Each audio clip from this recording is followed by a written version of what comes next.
kita memahami mereka, bukan berarti mereka akan bertahan di sana selamanya. Itu yang biasanya bikin orang tidak mau mengakui bagian dirinya yang berbuat sesuatu yang sebenarnya tuh buat dia itu baik untuk kita, menurut dia. Dan bagaimana kita bisa berhubungan dengan bagian diri kita sebenarnya sangat berhubungan dengan gimana kita berhubungan dengan bagian diri orang lain. Karena orang lain yang melakukan ridiculous stuff, hal yang nggak banget, itu pasti mereka bertindak dengan bagian diri juga.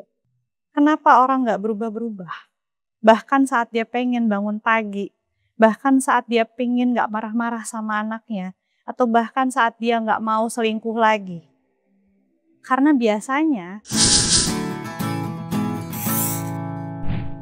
Assalamualaikum warahmatullahi wabarakatuh. Selamat pagi, siang, sore, malam, kapanpun lu lagi nyimak obrolan ini, video ini. Balik lagi di Ngobrolin Hidup bareng gue Ali. Dan balik lagi kedatangan tamu yang luar biasa yang sudah kita tunggu-tunggu. Pertama kali ngobrol luar biasa banyak insight-nya. Kedua kali ngobrol tambah banyak, dan sekarang insya Allah tambah banyak lagi ilmunya. Mbak Prisha sudah hadir di sini. 3 kali ya kita ngobrol bareng sama Mas Ali. Terima kasih banyak sudah percaya sama saya. Sampai akhirnya ketiga kali bisa datang ke sini dari zaman pandemi, kemudian beberapa tahun lalu dan kemudian sekarang. Thank you banget Mas Ali for having me. Kita yang thank you banget Mbak Prisha.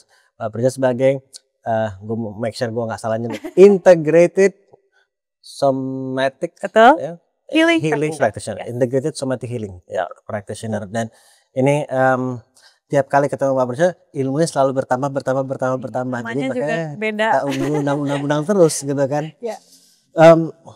Langsung aja mulai kali. Apakah itu integrated somatic healing practice? Integrated somatic healing gitu ya kan, sebagai you're as a practitioner gitu. Ingat banget pertama kali ketemu Mas Ali itu aku mindfulness practitioner. Itu pas pandemi ya. Kemudian aku belajar beberapa hal dan kemudian menjadi holistic health coach. Dan akhirnya sekarang setelah aku mempelajari yang namanya inner relationship focusing, itu akhirnya menjadi integrated somatic healing practitioner. Mungkin kita bahas dari title-nya dulu ya. Somatic healing itu apa sih? Soma itu tubuh. Jadi healing tubuh secara integratif. Dalam arti gini, kalau kita mengobati tubuh, sebenarnya yang kita obati itu tidak hanya lapisan fisiknya saja.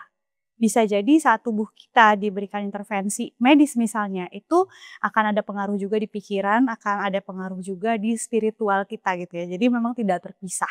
Contohnya misalnya? Contoh, misalnya nih ada seseorang yang misalnya punya kondisi mungkin hormon yang kurang seimbang. Misalnya. Kemudian dia diberikan obat untuk menurunkan kadar hormon tersebut. Hormon yang tidak seimbang atau terlalu tinggi produksinya, itu bisa membuat kondisi hyper. Akhirnya jalannya lebih cepat dari orang biasa. Kemudian pikirannya jauh lebih visioner dari orang biasa. Jadi tergantung hormon apanya juga. Betul. Misalnya kita contoh, misalnya T3 T4 deh, yang tiroid misalnya ya, itu kan menjalankan organ tuh.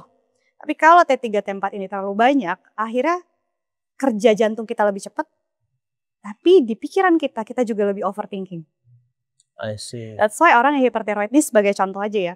Orang hipertiroid biasanya mereka takut ketinggian. Bukan karena takut atau ada trauma, tapi pikiran mereka lebih jauh dari orang biasa. Because jantungnya bekerja lebih cepat dari orang biasa. Jadi kecepatan kerja organ kita bisa mempengaruhi kecepatan kita berpikir. Yang namanya manusia cepat berpikir pasti mikirnya kemana-mana gak sih Mas Ali? Ya, kayak jantungnya bekerja lebih cepat, aliran darahnya lebih cepat, sehingga proses berpikirnya lebih cepat. Dan yang namanya manusia kita penuh kelemahan ya, akhirnya kita jadi memikirkan hal-hal yang mungkin belum terjadi. Jumlah pikiran per detiknya misalnya akan berbeda. Dan itu bisa diibaratkan dengan heart rate-nya. Heart rate orang biasa itu kan sekitar 60-100. Kalau dia ada kondisi T3 T4 banyak misalnya, normalnya dia bisa 100. Gitu akhirnya pikiran dia yang mungkin biasanya harus 60-70, akhirnya bisa 100. Seperti itu. Nah, kalau itu kita bayangkan simpelnya kalau kita minum obat dokter misalnya. Karena itu bisa juga terjadi saat kita minum obat dokter, T3 T4 diturunkan misalnya, pikirannya lebih melambat, dia lebih tenang, itu bisa. Kalau bicara integrated somatic healing, aku mengambil sudut pandang secara batin. Jadi mengambil sudut pandang healing batin. Tapi kalau tepat sasaran dan sesuai dengan apa yang dirasakan oleh si pasien atau klien, itu bisa memberikan transformasi pada lapisan spiritual dan juga fisiknya juga. Itu belajar kayak gini tuh butuh pengetahuan medis gitu-gitu nggak? Gua Yes. masih coba Sebenarnya banyak sekali ya holistic Hmm. healing di dunia ini. Tapi kalau yang aku pelajari itu adalah inner relationship focusing namanya. Focusing itu adalah metode yang ditemukan sekitar tahun 70-an dan dulu awalnya ditemukan oleh Eugene Gendlin, diprakarsai oleh Eugene Gendlin bersama dengan waktu itu Carl Rogers. Carl Rogers itu adalah bapak psikologi barat. Kalau kita tahu psikoterapi pasti tahu Carl Rogers, dan Carl sama Eugene ini mereka bestie lah di University of Chicago. Waktu itu Carl Rogers membuat gimana caranya melakukan intervensi, mungkin psikiatri dan psikologi, dia memikirkan itu. Dan Eugene Gendlin memikirkan caranya gimana supaya terapi ini bekerja dengan lebih efektif di setiap orang. Karena tidak semua orang ampuh diberikan psikoterapi. Jadi biasanya reasoningnya tuh kenapa? Nah, yang menentukan adalah yang namanya self in presence. Self in presence. In presence. Diri dalam kehadiran. Kalau kita hadir betul-betul di saat sini dan kini, kita akan sadar apa yang kita rasakan di tubuh, apa yang kita pikirkan pada saat itu. Dan itulah yang sangat menentukan psikoterapi itu berhasil atau tidak. Makanya nyambung sama mindfulness juga ya. Betul, makanya kenapa waktu itu almarhum Mas Reza Gunawan merefer aku belajar ini sebelum beliau berpulang waktu itu. Karena memang dari mindfulness ini seperti pendalaman, dan yang kita kejar, yang kita dengarkan, ya istilahnya saat kita ada di state yang self in presence, diri dalam kehadiran, itu kan kita bisa mendengar apa yang terjadi dalam tubuh kita, pikiran kita, even merasakan secara spiritual Tuhan kita pun juga bisa, gitu ya. Nah di titik itu kita bisa benar-benar tahu gitu. Di dalam tubuh kita nih sebenarnya ada lapisan apa saja sih? Percaya nggak Mas Ali kalau di dalam badan kita tuh juga bisa ada petanya? Mungkin ya, mungkin Mas Ali ini orangnya misalnya ambisius, senang berbagi. Undang Mbak Prisha nggak senang mengundang Mbak Prisha, ya misalnya ya. Tapi di balik itu ada apa? Di balik itu biasanya ada cerita lagi. Karena manusia itu makhluk yang kompleks kan. Tidak ada pikiran yang muncul dengan sendirinya. Ada cerita apa di baliknya. Kalau memang itu bukan kondisi yang mengganggu, misalnya kayak Mas Ali seneng mengumpulkan teman-teman untuk belajar bareng, membuat wadah, tidak mengganggu kan Mas? Ya nggak apa-apa, nggak usah kita bahas. Tapi kalau tiba-tiba dengan keinginan berbagi itu akhirnya kita jadi sakit. Kita jadi overthinking, kita jadi anxiety.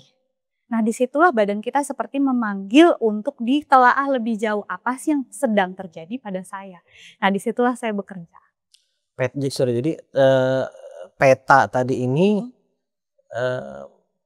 kaitannya si orang tersebut kecenderungan behavior seperti apa? Itu dimulai dari situ kah untuk memahami petanya atau?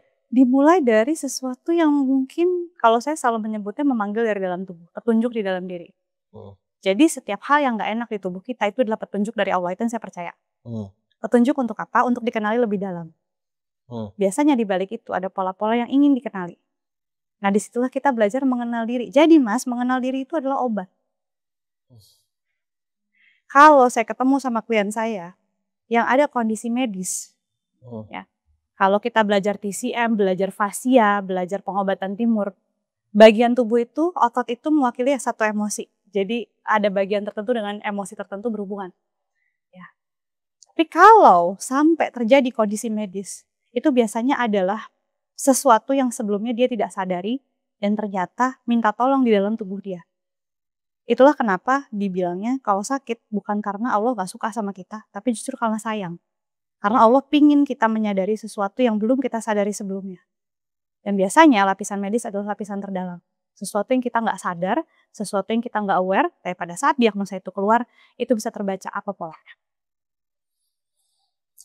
Ada, kan Mbak Abi kan sudah menjalani dan ada klien-klien Mbak Abi juga nih, tentunya secara anonim gitu. Betul. Ada contoh-contoh, bukan menyebut case tapi cerita gitu ya. Oke.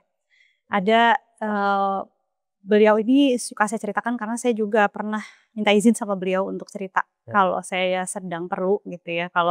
Dan ada kondisi yang waktu itu saya tanyakan ke beliau dan beliau memperbolehkan. Jadi waktu itu saya pernah ada klien yang usianya tuh sudah lanjut usia, Mas Ali.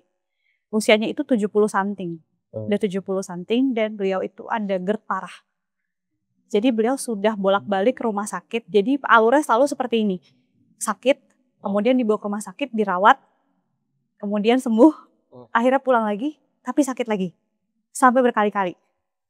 Nah, salah satu anaknya itu pernah ikutan kelas saya. Akhirnya saya visit tuh rumah sakit waktu itu.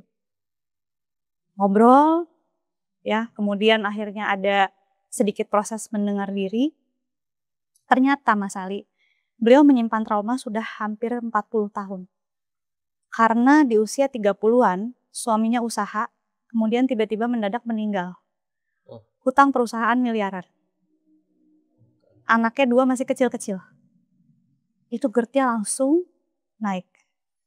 Karena kalau dari pemahaman saya, holistic healing, pencernaan itu berhubungan dengan rasa aman. Jadi kalau ada orang yang punya kondisi pencernaan tertentu, yang nggak enak, yang nggak bagus, biasanya dia tidak merasa aman dengan lingkungannya. Nah, dalam kondisi si ibu waktu itu, sudah akhirnya beliau take over usaha suaminya. Dan hidup berjalan seperti biasa.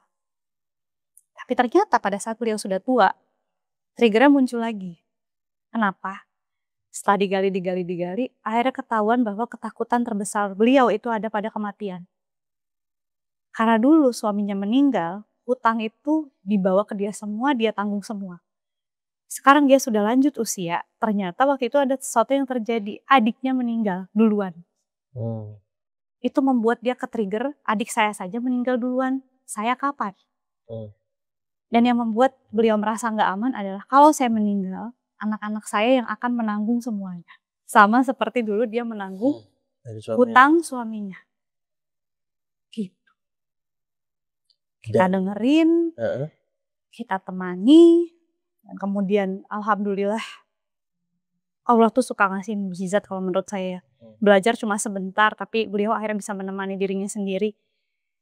Dan alhamdulillah nggak pernah kambuh lagi. Dan jadi proses ini mulai masuk kan focusing teknik tadi ya. Dan tadi sebelum kita mulai rekaman tadi Mbak sempat cerita soal tentang bukan hanya acceptance tapi radical acceptance. Betul. Ini kan nyambung bahwa dia ketika dia sudah bisa accepting bahwa dia ternyata mengalami trauma dan ada ketakutan akan kematian. Artinya kan beliau belum bisa menerima kematian. Gitu kan. Nah, saya juga mau disclaimer ya, bukan berarti saya menyebut in relationship focusing ini mengobati penyakit medis, itu tidak seperti itu. Tapi saya percaya banget 1 per 0 sama dengan tak terhingga. Kalau kata Pak Ari Ginanjar ya. Jadi kalau kita sudah ikhlas, keajaiban di mana-mana bisa terjadi Mas Ali. Itu pertolongan Allah itu datang saat kita ikhlas. Dan yang terjadi pada waktu itu dengan sang ibu ya, pada saat beliau mengikhlaskan suaminya meninggal 30 tahun yang lalu, akhirnya badannya rilis. Badannya nggak tegang lagi. Karena sudah tidak ada yang ditolak. Jadi sebenarnya tolong koreksi kalau salah ya. Ini bagaimana gue memahaminya sejauh ini gitu. Ini adalah sebuah teknik gitu ya yang atau pendekatan gitu ya, yang membantu seseorang satu untuk bisa mengidentifikasi sebelum sampai menyadari menyadari dan mengidentifikasi ternyata gue punya sesuatu di dalam diri gue yang belum bisa menerima bla bla bla misalnya. Dan kemudian ternyata sesuatu itu triggernya itu ini dulu kita mengidentifikasi itu apa rootnya akarnya gitu kan. Dan kemudian setelah itu membantu untuk bisa ya tadi bahasa yang kita mudah pahami adalah ikhlas gitu ya. Dalam arti genuine-nya gitu ya. Nah, ikhlas di sini bukan di lapisan di mana kita berbicara atau berpikir. Karena manusia itu punya dimensi yang biasa dia bertindak, biasa dia melakukan kesehariannya dia. Nah, itu adalah dimensi di mana kita berpikir dan berbicara. Tapi proses ini Seperti layaknya proses healing pada umumnya ya, biasanya memang terjadi di proses yang lebih dalam. Artinya berpikir dan berbicara itu masih di level permukaan. Betul. Gitu ya. Jadi even kalau misalnya kita melakukan ngobrol gitu dengan orang dan kemudian dia mengetahui menyadari traumanya, tapi karena itu adalah lapisan di mana dia berpikir dan berbicara, artinya mungkin belum terjadi healing yang sesungguhnya. Karena kalau kita bicara ke dalam, artinya itu melibatkan diri kita secara penuh, secara utuh, tubuh kita juga merasakan, pikiran kita merasakan, ruh kita merasakan. Makanya that's why focusing ini nggak cuman guided ya. Aku prakteknya tidak hanya guided, tapi ada kelas-kelasnya juga. Kenapa? Karena sebenarnya saat kita melatih terus otot penerimaan kita, itu sangat mungkin simptom tidak kembali. Apa sih yang bikin simptom itu kembali setelah terapi? Biasanya karena kita belum punya kesiapan untuk mengasuh diri kita sendiri.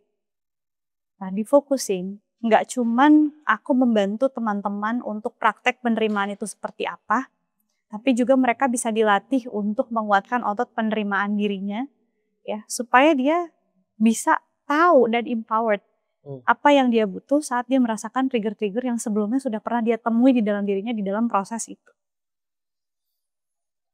Dan tadi kan Mbak Bi bilang bahwa di awal cerita tentang pasien ini gitu ya, klien ini, itu dia sekarang bahkan sudah bisa menemani diri dia sendiri gitu. Alhamdulillah. Artinya ada tahapan di mana dia belajar bersama, ditemani tadi itu, sehingga dia bisa. Tapi ada titik di mana dia juga bisa mandiri lah dalam tanda kutip gitu ya. Karena kan kita kan pengennya sebagai praktisi kalau bisa klien nggak butuh kita. Iya, nggak bergantung gitu. Semakin dia mandiri semakin baik. Jadi ada tahapan menemani, tapi dalam proses menemani itu juga ada proses belajarnya dia agar nanti saat tidak ditemani pun dia bisa. Sasarannya seperti itu. Saya sekarang mau mundur. Iya. Apa yang membuat Mbak Pi memutuskan untuk belajar ini? Udah mindfulness ini, tapi kok tahu-tahu pengen belajar ini, why? Jujur karena dulu saya merasa waktu itu gini, buat saya mindfulness itu penting dan sangat berguna di berbagai di berbagai lingkungan, berbagai kebutuhan. Tapi waktu itu saya mencari sesuatu yang lebih dalam dari itu sebenarnya. Why? Karena ada hal-hal yang mungkin saya belum bisa jawab dengan mindfulness. Such as mungkin waktu itu sebenarnya sasaran saya ingin menjadi terapis. Tapi balik lagi ya, kan kita memilih jalan itu seperti jodoh-jodohan. Waktu itu istiqoroh, waktu itu saya sempat mau belajar hipnoterapi, saya sempat mau belajar beberapa modalitas healing yang lain, cuman entah kenapa kok hati saya tuh ke sini. Tidak seperti mungkin modalitas lain yang pernah saya tahu sebelumnya.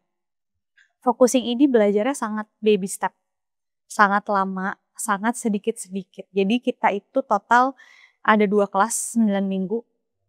Terus kemudian kelas sepanjang tahun, 1 tahun yang isinya adalah trauma healing.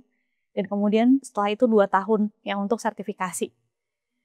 Nah, ada beberapa hal yang saya rasakan, yang paling utama adalah mengubah kebiasaan. Ini sangat-sangat ampuh untuk mengubah kebiasaan menurut saya. Misalnya kayak gampangnya gini deh, regulasi emosi. Percaya nggak sih ternyata kalau yang aku tangkap, ternyata regulasi emosi itu paling bekerja saat kita tidak meregulasi. Semakin kita coba untuk kontrol dan atur emosi kita, biasanya semakin emosi kita itu meledak. Tapi saat kita kenali lebih dalam, apa sih yang ada di balik emosi itu? Apa sih yang dia rasakan sebenarnya sampai dia begitu mengontrol? Kok dia sampai merasa butuh sebegitu mengendalikan gitu? Betul. Ini yang saya sebut petanya ya. Di permukaan kita ngelihatnya kayak aku harus menahan marah. Aku nggak boleh marah-marah. Tapi saat kita lihat lebih dalam, ternyata di situ ada bagian diri kita yang sebenarnya tuh sedih banget dengan apa yang pernah dialami sebelumnya. Sehingga dia belum bisa mengeluarkan emosinya dan masih memendam. Ternyata yang kita sadari itu adalah sesuatu yang pengen banget Yang satu ini tuh diem dan baik-baik aja. Udah deh, jangan marah mulu, boleh nggak? Boleh nggak? Jangan emosi terus, boleh nggak? Itu saja kita sudah menemukan dua bagian diri. Sesuatu di dalam diri kita yang benar-benar sedih sebenarnya. Dan sesuatu di dalam diri kita yang nggak mau kita sedih dan maunya kita baik-baik saja dan menahan marah. Itu aja udah dua tuh ya. Nah, kalau kita kenali lebih dalam, bagian diri itu bisa macam-macam. Tapi kita, kalau guru saya selalu bilang, nggak usah mikirin petanya sebenarnya. Rasain aja apa yang muncul di saat itu, dan kita temani. Ini menarik. Belok sedikit, nggak belok sebetulnya, ya dari situ maksudnya. Again, correct me if I'm wrong. Saya melihat ini kan jadi erat juga kaitannya sama belief di bawah sadar gitu. Betul. Basically kan itu ke situ juga. Sebenarnya di bawah critical factor. Ya kan? Ada belief yang menghambat yang terbentuk somewhere di masa lalu, betul. Kan? Karena faktor-faktor tertentu atau momen-momen tertentu. Nah, dan kemudian karena tidak disadari sehingga belief itu terus masih dibawa terus dan bahkan bisa menguat gitu kan. Nah, terus terakhir tadi barusan Mbak Wi bilang bahwa kadang kalaupun kita nggak tahu akarnya di mana, ya kalau tahu good gitu lah. Kalau enggak pun juga sebenarnya nggak apa-apa selama at least we know, gue ternyata punya belief ini ya, gitu kan. Dan pas gue tahu awal dari mana. Dan bisa menemani belief itu. Nah, ini yang disebut radical acceptance. Jadi kita nggak hanya sampai di titik mengetahui saya punya sesuatu di dalam diri saya yang always want to do something. Misalnya, honestly I have that. Tadi baru aja sama guruku di-identify. Oh, she always wants to do something. She always has plans. Gitu ya. Tapi nggak cuma sampai situ. Saya belajar di focusing, kita belajar untuk stand beside her.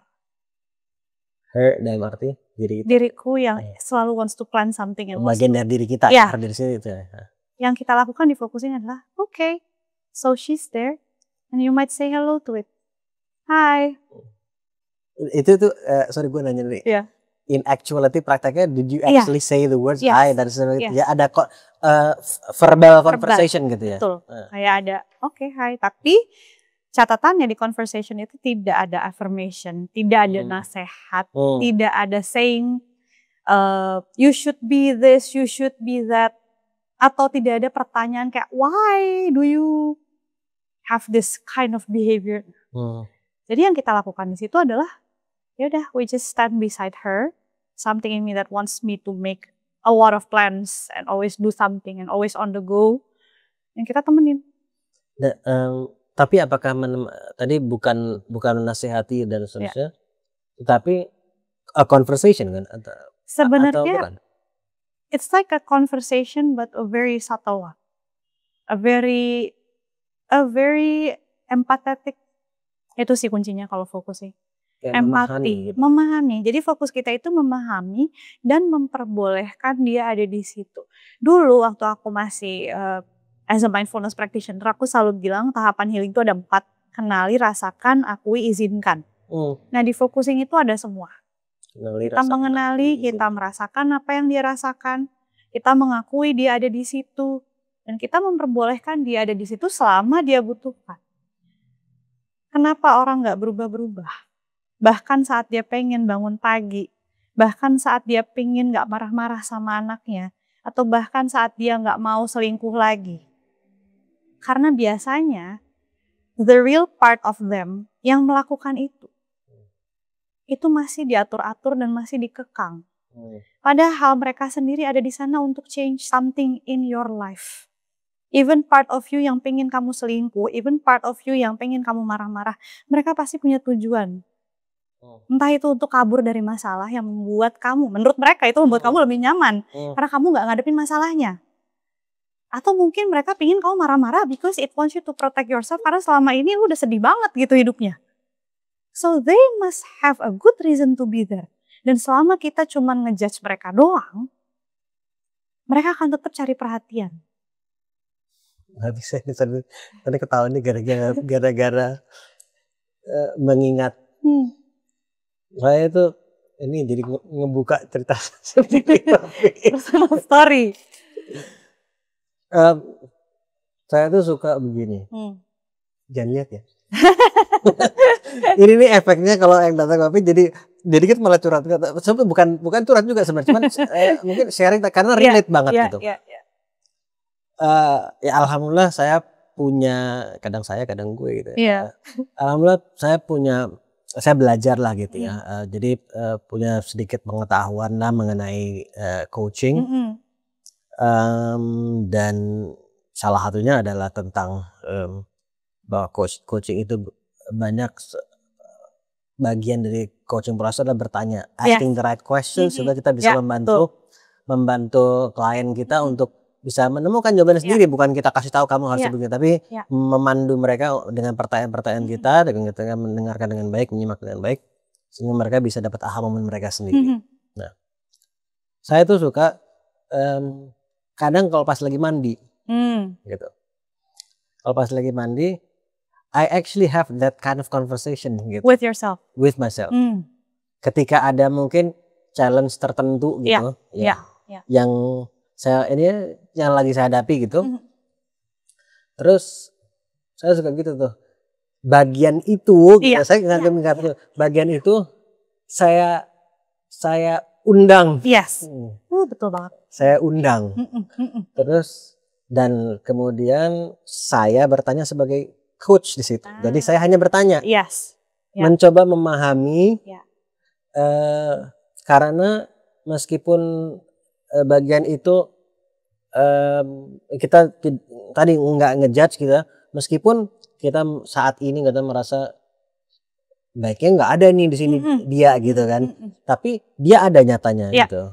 Dan kemudian kalau dia ada, dari apa yang saya pelajari sejauh ini, pasti dia pikir gitu keberadaan dia itu baik untuk si Ali. Betul. Gitu. Nah mungkin dia tidak menyadari kalau sebetulnya ada efek negatif dari kehadiran dia. Jadi karena dengan asumsinya dia itu mengira hadiran dia itu baik, saya terus mencoba untuk bertanya. Terus dia menjawab ini sedikit pas lagi mandi. Kan everyone has their own me time. Dan terus itu dan menurut kamu itu baik untuk si Ali gitu. Iya. Gimana baik untuk Ali? Terus jadi kalau apakah mungkin ada efek negatifnya juga nggak ya buat Ali gitu? Tapi nanyanya bukan nanya ngarahin. Iya. Kita getting to know. Iya, kita pengen memahami. Terus jadi I don't know, itu tuh kayak relate gitu. Sangat-sangat sejalan. Jadi jadi gini, inner relationship focusing bisa diaplikasikan di berbagai praktis yang lain. Misalnya coaching. Banyak sekali coach, integral coach atau apapun yang ada di sana yang mengintegrasikan focusing dengan coachingnya.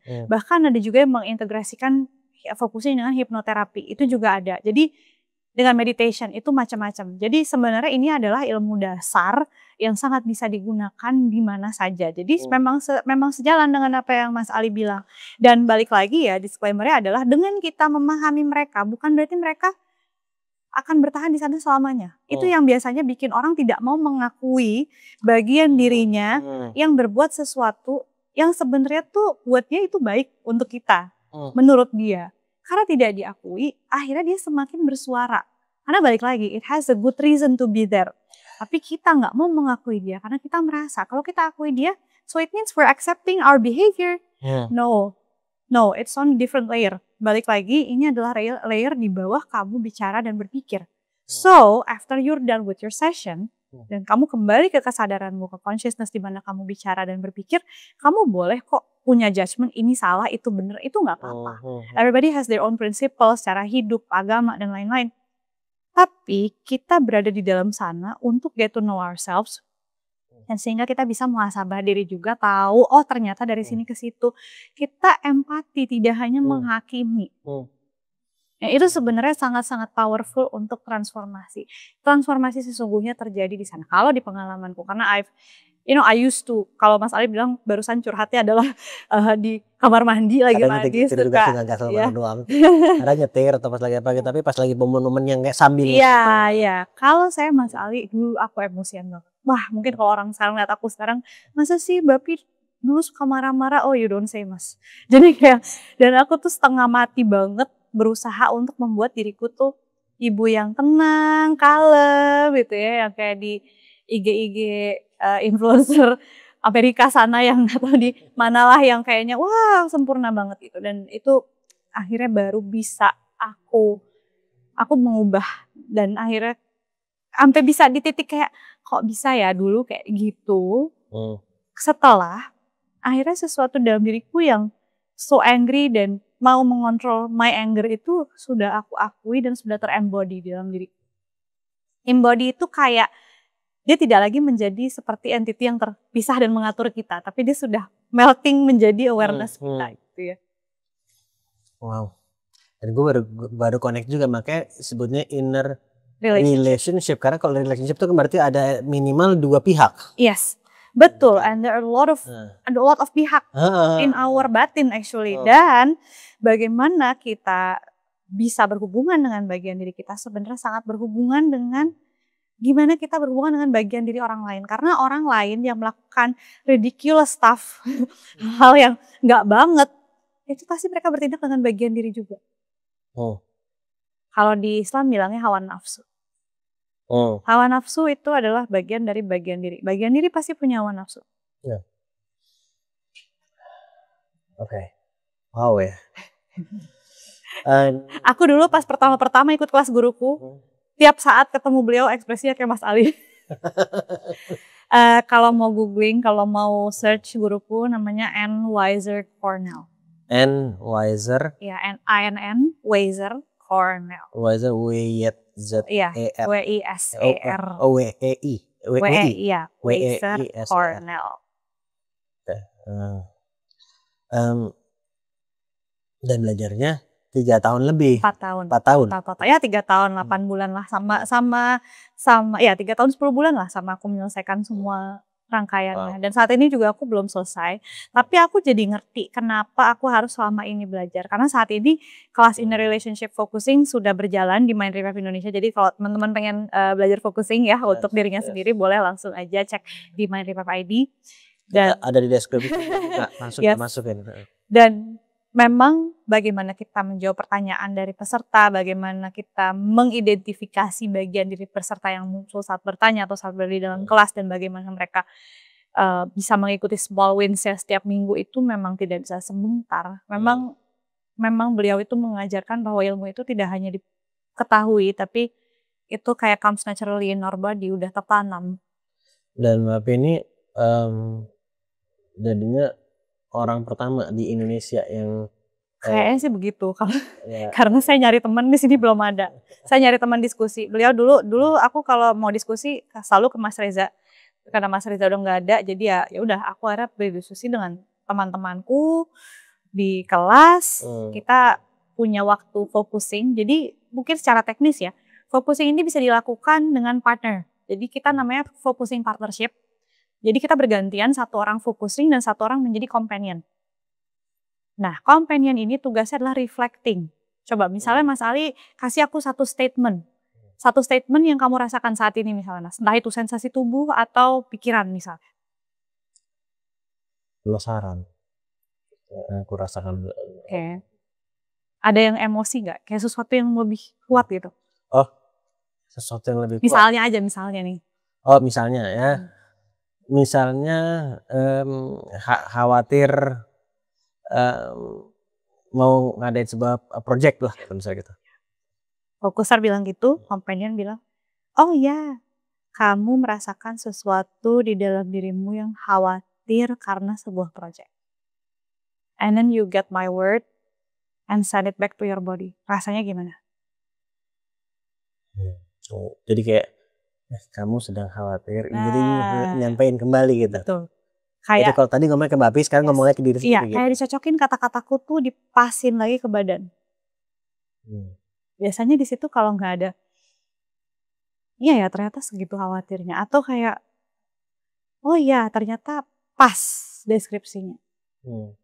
Jadi kuncinya adalah apa yang kita bahasakan di-reflect oleh companion dan kita cerminkan lagi ke badan kita, kayak puzzle tuh dicocokin pas apa enggak. Ke badan itu artinya dirasakan di bagian tubuh yang mana gitu, yang kita ada gitu sebutkan. Misalnya kayak gini, aku bilang, kok ada sesuatu di dalam, gini, mungkin urutannya adalah aku mengundang sebuah isu, kayak tadi Mas Ali bilang ya. Mengundang sebuah isu tentang teman kantorku, misalnya. Pada saat aku memikirkan teman kantorku, mungkin ada yang relate di sini ya. Kok rasanya kayak bergidik gitu, kayak langsung, waduh inget proyek nih belum beres, deadline gitu. Ntar ditanya, wah kayak rasanya gimana? Be very specific. Kayak ada sesuatu yang dari bawah sini naik ke atas pada saat ingat teman kantor yang itu. Karena dia selalu menanyakan progresku sudah sampai mana. Oh sesek ya, sesek. Oke, and then dia bilang, yes, aku merasakan ada rasa kayak dari bawah ke atas, sesek. Dan bikin aku nafasnya pendek. Companion yang nanti akan bilang, oh kamu merasakan sesuatu dalam dirimu yang seperti ke atas, bikin kamu sesak dan nafasnya pendek.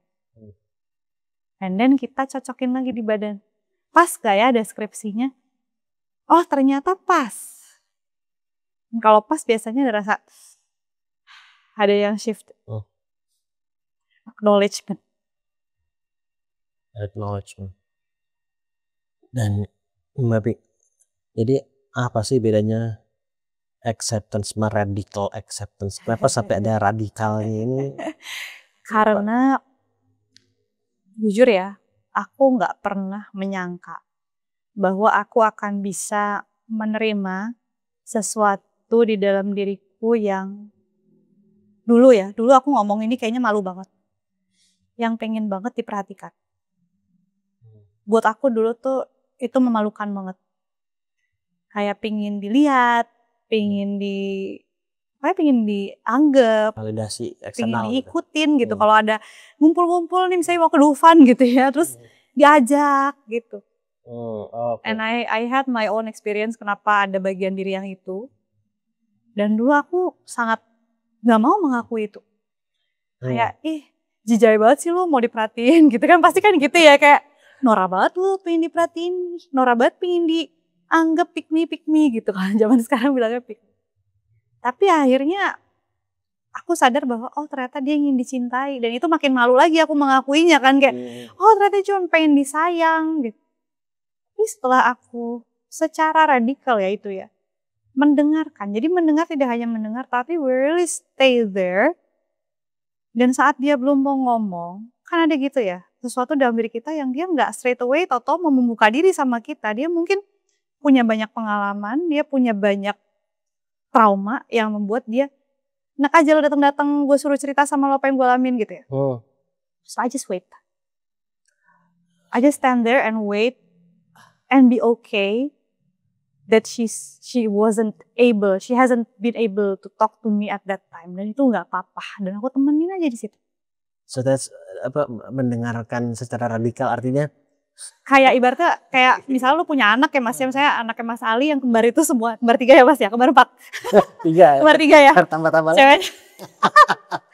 cewek-cewek itu tiba-tiba sampai di usia 13-14 di mana mereka lagi agresif, lagi ya gitulah ya. Terus mereka gak mau ngomong, kayak kamu kenapa di sekolah?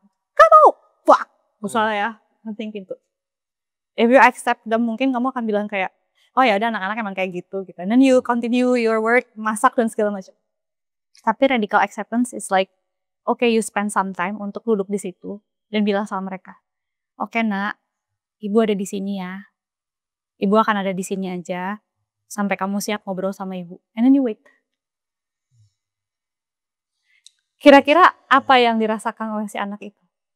Dia mungkin akan kayak, beneran nih mak gue nungguin di depan gitu. Terus diliatin sama dia. Enggak, ntar aja gitu. And then you still wait. Kira-kira lama-lama apa yang dirasakan Mas Ali? Knowing that you wait outside her room gitu. Ya, mulai pelan-pelan akan luluh juga gitu kan untuk mau speak up akhirnya. Betul. Dan pelan-pelan luluh nggak semata-mata dia langsung buka pintu dan peluk. Aku sedih, no. Mungkin dia cuman kayak akan, oh actually he's kind to me. Nah, Actually my dad is kind of cool gitu ya. Dan dengan itu aja udah cukup, udah kayak ada, oh akhirnya dia sadar ya kalau aku bermaksud baik sama dia. You as the awareness, you as the self in presence, ternyata you have a good intention. Dan dia mulai, mungkin di badan rasanya apa, something is melting. Mulai kayak tegang, tadinya tegang, worried, protective, terus kayak, udah mulai ada.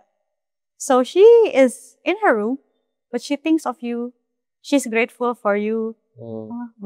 Bapakku masih nunggu, ibuku masih nunggu di luar, dan dia merasa disayang. Nah ini yang disebut radical acceptance, dan itu mungkin banget, karena kita itu dikasih sama Allah spasi yang cukup kok. Nggak mungkin kita punya bagian diri macam-macam, spasinya sama Allah dikasih kurang, itu nggak mungkin Mas Ali. Spasinya maksudnya gimana? For them to be there and be allowed to be there. Kan bayangin ya, misalnya ada bagian dirimu yang tadi, misalnya kalau aku deh, sesuatu yang ingin disayang, terus tiba-tiba di dalamnya ada rasa ingin dicintai, tapi di luar ada bagian diri yang bilang, kamu norak banget sih pengen dicintai gitu ya. Terus tiba-tiba ada bagian diri lain yang denial sama itu semua, yang udahlah ngapain sih dipikirin kayak gitu doang, kan move on aja kali, toh hidup lo baik-baik aja. Itu aja ada berapa bagian diri? 3. Itu hanya terkait satu masalah. Belum masalah yang lain. Balik lagi, bagian diri gak usah dihitung. Tapi mau berapapun bagian diri yang muncul, ingat every reaction is also bagian diri. Reaction towards your emotion itu juga bagian diri. Fixing mode, withdrawing, itu juga bagian diri. Karena apa? It's not presence. Presence itu being here and being okay and being compassionate. Yang bener Mbak Pi, bisa dilatih? Bisa. Bisa. Memang focusing ini bukan sesuatu yang kita lakukan, ya udah aku focusing sekali ini udah aku bisa radically accept everything in my life. No, this is a lifestyle. Focusing itu lifestyle. Makanya dia bukan terapi Mas Ali. Dia bukan terapi, tapi it's a way of being radically accepting towards yourself. Dan apakah kalau semua sudah diterima dalam diriku, udah aku gak usah focusing lagi. Percaya deh, there's always something to be accepted in your body at the end of the day. Apapun itu kondisinya. Kayak, learning, choosing to live your life by loving yourself unconditionally. Yes. Dulu aku bingung Mas Ali, gimana sih caranya loving myself unconditionally. So it means like, di badan kita ada banyak hal untuk dicintai. Kayak mungkin let's say misalnya di dalam batin kita ada satu rumah gitu ya. Tapi how do you know that you really love them unconditionally if you don't know setiap inci, setiap senti dari rumah itu. Tak kenal maka tak sayang. Yes. Nah, itu siapa tuh yang bikin?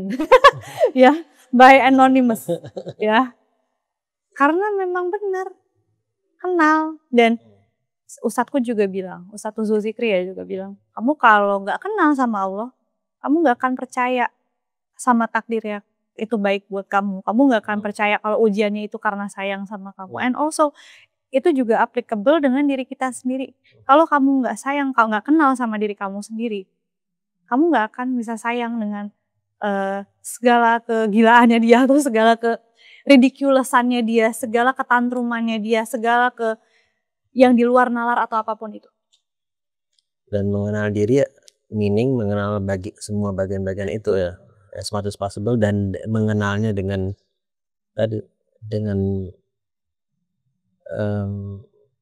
memahami bahwa apapun yang masing-masing mereka lakukan, ekspresikan itu niatnya sebenarnya baik. Gitu. Nggak ada yang jahat kok. Ya kayak guruku selalu bilang, kalau ada bagian yang protektif tuh biasanya apa sih, agresif, gampang ke-trigger. Ya itu biasanya pasti worry-nya banyak. Dia pasti khawatir banget sama sesuatu terjadi sama kita. Nah mungkin kalau bicara tentang inner child ya, kadang-kadang kalau kita punya sesuatu dalam diri kita yang kena trauma di waktu 0 sampai 11 tahun misalnya. Kan dia butuh parent figure. Parent figure itulah yang menjadi protektor dia di saat itu. Muncul akhirnya protektor. Dan what makes it safe di saat itu.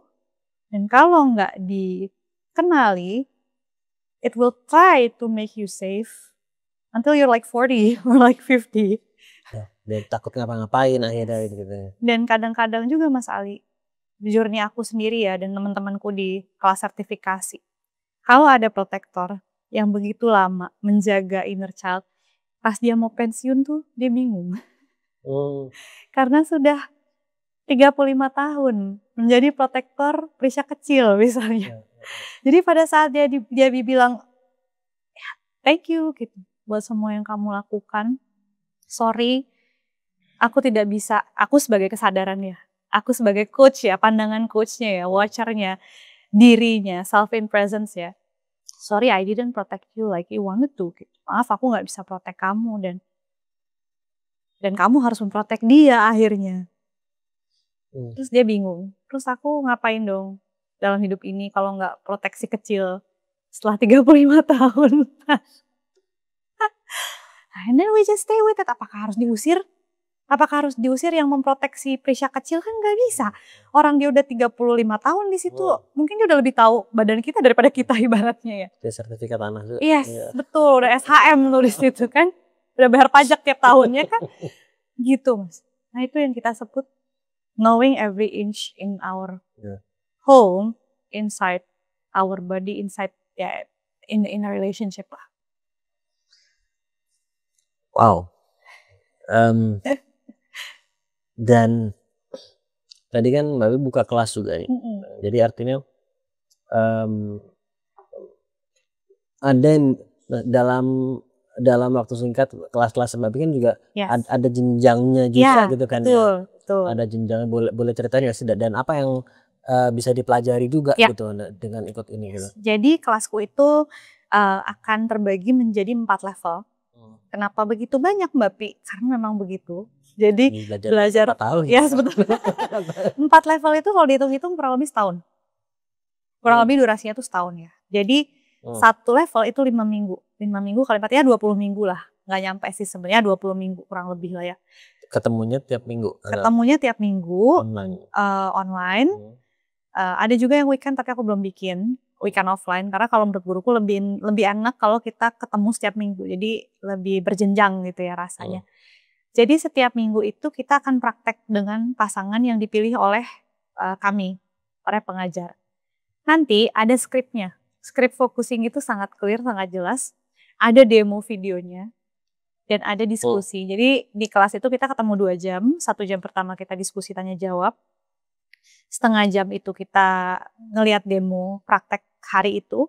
Dan kemudian diberi kesempatan praktek masing-masing di dalam kelas. Jadi ini kelas ini untuk bisa belajar untuk bisa membantu orang lain juga. Actually kalau 1 sampai 4 itu hanya untuk diri kita sendiri. Oke. Gitu. Kalau untuk belajar jadi praktisi ya belajarnya ke guruku di Berkeley. Mungkin suatu hari aku bisa ngajarin tapi nggak tahu deh. Mudah-mudahan. Gitu. Jadi 1 sampai 4.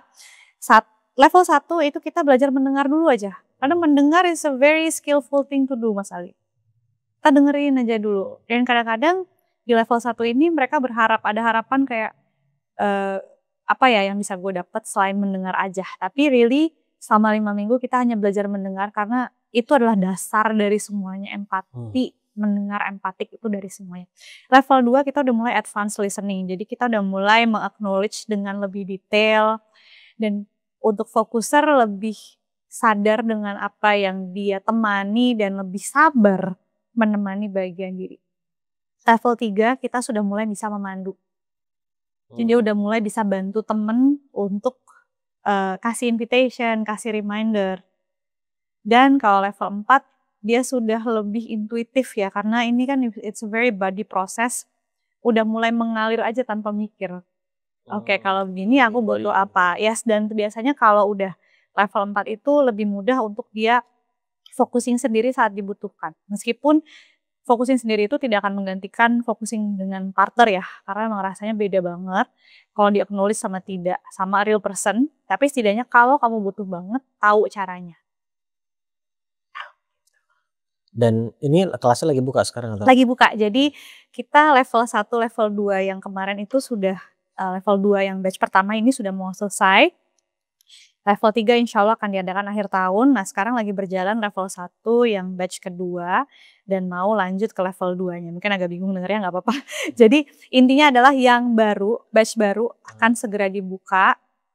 Tadinya kita bikin itu selalu weekend, tapi karena mulai ada permintaan untuk weekdays, jadinya yang batch baru ini akan di weekdays jam 10 sampai jam 12 siang. Karena kemarin tuh weekend semua dan itu penuh, aku ngajar dari jam 8 sampai 12. Jadi benar-benar penuh banget. Jadi aku sekarang bagi jadwalnya ke berbagai waktu. Gitu. So bisa cek di mindrevive.id informasinya. Semuanya ada Yes, jadwalnya apa betul. Tapi ini again seperti tadi gue bilang di awal, tiap kali ketemu ada ilmu baru. Ada ilmu itu baik secara knowledge-nya, secara teori, tapi juga dari experience, dari cerita-cerita itu juga yang selalu membuat gue juga jadi reflect dan belajar banyak gitu. Dan semakin dari bawah semakin banyak yang harus gue pelajari. Sama kok Mas, aku juga jadi kayak aduh abis ini apa lagi ya, karena jadi banyak lagi pertanyaannya. Gitu. So aku juga thank you banget ngobrol sama Mas Ali itu selalu menggali hal-hal yang paling esensial dari apa yang saya ketahui. Jadi aku juga makasih banget. Tapi gue masih ada pertanyaan. Oke. Iya kan? Belum kelar, masih 6 jam lagi. Kalau diulangin 6 kali. Nggak, tapi gini, mungkin tadi kayak closing questions lah gitu. Yeah. And I ask this question juga sering kali kalau di podcast. Ada nggak pertanyaan yang menurut Bapi itu sebenarnya perlu gue tanyakan tapi belum dia tanyakan gitu. Something that's important sebetulnya for you to share gitu, yang kita perlu tahu gitu. Tapi gue belum nanya. Gue nggak tahu ya Mas, ini kayak as a narasumber atau as a friend of Mas Ali gitu. Tapi gue kayak pengen ditanya how crazy it was, the process of getting to know myself. Karena aku rasa nggak cuma aku yang ngalamin, di luar sana juga banyak. So please ask this question. Jadi gini Bapi, sebelum kita tutup ya, satu pertanyaan lagi. Yes. Ini kan proses, baik proses belajar sertifikasi yang bertahun-tahun ini maupun sebetulnya perjalanannya kan sudah panjang proses, karena dalam kelas-kelas itu selain belajar untuk support orang lain tapi mulai dari diri sendiri dulu. So baik di kelas ini maupun dari belajar mindfulness apa semua itu kan mengenal diri sendiri itu. Gimana sih, how's the journey? Kenapa aku minta pertanyaan ini? Karena aku pengen nyemangatin teman-teman di luar sana yang juga sedang dalam proses mengenal dirinya, yang mungkin saat kita belum tahu apa yang ada di dalam diri kita itu, yang kita tahu cuma satu, yaitu bingung. Kenapa aku begini? Kenapa aku begitu? Kenapa? Why do I keep doing the same thing that I don't like? Atau mungkin kalau yang religious bilangnya, kenapa gue bikin dosa terus? Atau mungkin why do I keep hurting people around me terus? Aku cuma pengen bilang, I really feel you. Aku ngerti banget betapa kamu pingin banget bisa menyayangi dirimu dan ingin bisa menyayangi orang-orang di sekitarmu. And it's bahkan untuk menemukan caranya aja tuh pasti perjalanannya panjang. Berbagai kelas, berbagai terapi, berbagai coaching dilakukan. Mungkin ngobrol sama temen dan itu pun sudah panjang dan mungkin belum ketemu juga caranya. Tapi aku cuma mau bilang kalau no matter how crazy it may seem, tapi masih sangat ada kemungkinan dan masih besar banget possibility-nya untukmu bisa kenal dirimu terlepas dari how messed up you might think about yourself. Mungkin yang kamu temukan di dalam dirimu itu tidak bagus di matamu pada awalnya. Mungkin itu bikin kamu malu, bikin kamu merasa tambah kurang, merasa tambah merana, merasa tambah menderita. Tapi kita selalu dikasih kesadaran dan spasi yang cukup besar untuk membersamai apapun yang ada di dalam diri kita. So no matter how crazy it may seem, the process, kamu selalu punya kesadaran dan compassion yang lebih besar untuk bisa membersamai semua proses itu. So you're not alone, kamu nggak sendiri, dan kamu pasti bisa kalau kamu mau menjalani prosesnya satu persatu. Kadang-kadang kita cuma butuh proses yang bikin kita cukup sabar untuk melaluinya. And if the process is right, you will be patient enough to be with yourself. Sorry kalau gitu gue ada follow up sedikit. Boleh. Karena setelah Mbak Aping bilang gitu bahwa ya journey-nya tentunya banyak naik turunnya gitu kan.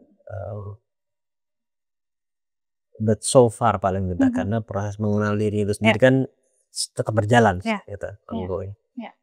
Tapi so far ketika ya dalam tanda kutip menseriusi gitu ya proses mengenal diri ini, is it worth it? Of course. Ini kalau bisa pakai it's worth it. It's fun, worth it. And why do you feel so strongly? Because I'm able to live the way I live now. Aku menyadari bahwa ternyata bisa loh hidup tuh, bisa loh nangis tapi enteng. Bisa loh sedih tapi ringan. Bisa loh lagi ada cobaan tapi nggak apa-apa, boleh. Dan kalau dari aku sendiri, dengan semakin aku mengenal diriku dan memahami diriku, dan ini tentu proses yang nggak cuma diriku aja yang melakukan, tapi Allah itu menjawab saat kita sudah berproses. Dan belum berproses, Allah selalu tahu kapan harus tolong kita.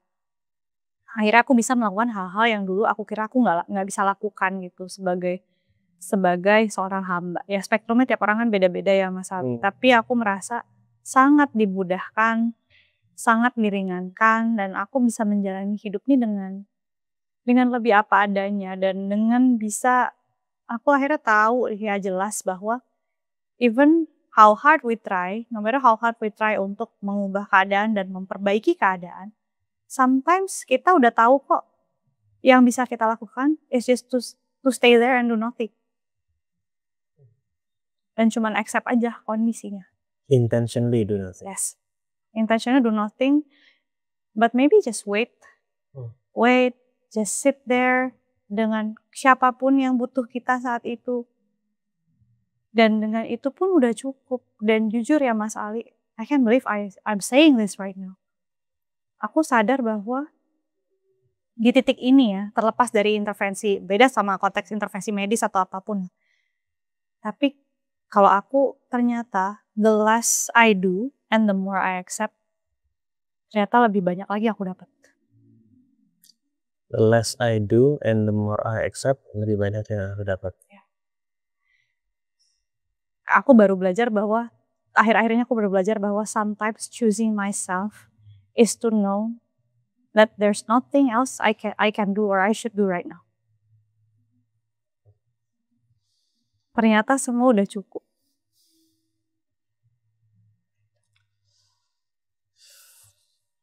Kita semua sudah cukup. Honestly, waktu ngobrolnya nggak cukup. Tapi I know ya waktunya terbatas, dan ini aja. Ini memang kita perlu mencerna dari obrolan ini juga, karena banyak sekali ini, gue yakin baik gue sendiri maupun teman-teman yang nyimak ini juga, ketika dengerin obrolan ini pertama kali, terus dengerin lagi, akan selalu ada hal yang baru yang ditemukan gitu. Insyaallah. Akan ada pembelajaran baru, karena bukan hanya soal apa yang Mbak Aping sampaikan, tapi kondisi kita saat mendengarnya mungkin berbeda, sehingga kita akan menangkap hal-hal, sinyal-sinyal, pesan-pesan yang saat dalam kondisi sebelumnya kita nggak anggap. So dan ini udah sangat banyak yang saya dapatkan. So sekali lagi terima kasih banyak, thank you so much sudah selalu outstanding dalam sharing just not your knowledge and wisdom saja, tapi juga your positivity, your energy. So I appreciate that. I'm very grateful. Thank you banget Mas Ali. Jangan bosan. Oh tenang aja, pemirsa jangan bosan lihat saya di sini ya. So buat teman-teman juga thank you. Go ke mindrevive.id ya. Cek kelas-kelas Mbak Pi juga, dan juga sosial medianya, semua platform-platform ada di deskripsi video ini. Make sure you check that, follow, dan belajar langsung. Terus ada buku Mbak Pi juga kan ya. Yes. Itu nanti bisa di toko buku terdekat di kota. Ada di Shopee nggak? Ada, harus. Ada. Nah, berhenti berhitung mulai merasakan. Nah kalau gitu berarti di video ini kalian bisa langsung klik langsung masuk untuk beli buku Mbak Pi juga. Which is amazing book by the way kalau belum baca. So thank you sekali lagi Mbak Pi, terima kasih banyak. Buat teman-teman juga thank you udah nyimak sampai sini. Mudah-mudahan bermanfaat dan mudah-mudahan dimanfaatkan. Assalamualaikum. Waalaikumsalam warahmatullahi wabarakatuh.